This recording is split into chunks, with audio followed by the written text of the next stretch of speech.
All మీరందరూ ఆంధ్రాలో state government road tolls introduce చేస్తున్న న్యూస్ వినే ఉంటారు.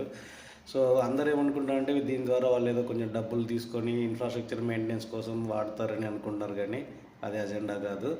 The hidden agenda it's for the welfare of people. So ఈ టోల్స్ పెంచడం వల్ల జనాలు అన్నెసరిగా రోడ్ల మీద తిరిగి టైం వేస్ట్ చేసుకోకుండా పొల్యూషన్ కంట్రోల్లో పెడతారు. అట్ ది సేమ్ టైం వాళ్ళ వర్క్ పైన కాన్సన్ట్రేట్ చేసి ప్రొడక్టివిటీ పెంచుకుంటారు. అట్లే ఈ రోడ్లపైన కంప్లైంట్లు చేయడం కూడా మానేస్తారు. ఎందుకంటే బయట తిరిగిపోతే వాళ్ళకి ఆ పెయిన్ తెలియదు కాబట్టి రోడ్ల గుంతలు పూడ్చాలి, అవి పూడ్చాలి అని ప్రెజర్ తేవడం మానేస్తారు. ఇంకా నాలుగో మెయిన్ ఇంపార్టెంట్ థింగ్ ఏంటంటే, ఈ జనాలు ఎప్పటి నుంచో గోల పెడుతున్నారు ఈ ఎయిర్ ఫేర్స్ ఇవన్నీ కూడా మిడిల్ క్లాస్ పీపుల్కి అందుబాటులో లేవు అని. కానీ ఇప్పుడు ఈ టోల్ రేట్స్ పెంచడం వల్ల జనాలు అంతా ఏమనుకుంటారంటే దీని బదులు ఆ ఎయిర్ ట్రావెల్లో బెటర్ అని చెప్పి అటువైపు మళ్ళుతారు. సో ఇది మన విజనరీ పీపుల్ యొక్క మెయిన్ అజెండా, జనాల్ని విమానయానానికి దగ్గర చేయడమే.